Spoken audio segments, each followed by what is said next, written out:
okay kanina waa tusaale kale oo xisaabta isku dhufashada waa tusaalihii labaad waxaan isku dhufan doonaa 9 iyo 43 okay sida caadiga ahayd xisaabta aan isku kordhigi jirnay ayaan isku kordhigaynaa dhufashada kuma duwana macnaheedu qaabka la isku kordhigay ku darta iyo ka jarkaba okay mar walba waxaad kormarinaysaa numberka tiradiisu badan tahay 9 iyo 43 waxaa number badan 43 oo laba number kana waa hal number okay 43 lagu dhuftay 9 okay waxaan naqaanay marka laga soo tago afarta laba number oo saan marka la isku dhufanay qiimaha waxay u taagan tahay inaan dhihi karno 9 lagu daray 9 lagu daray 9 9 oo 3 meelood ama 3 meelood oo 9 labadaba waan sameyn karnaa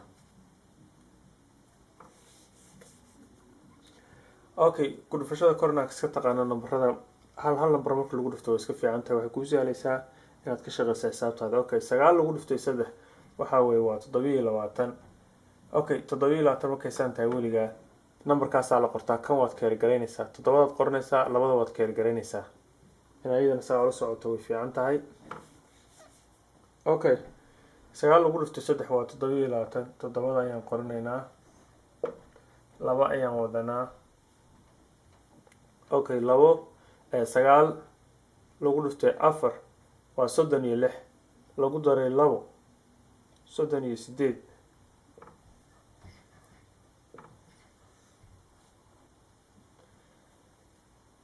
marka laba keer garanaysa maaha labada inaad sidii ku darto halkan ku daraysa xisaabtana waa ku dhufasho gadaal ayaad kaga dari doontaa kan marka kan ku dhufatid wixii kuu soo baxa ayaa labada keer garanaysa ku daraysa automatically halkan ku darto kan ku dhufato maaha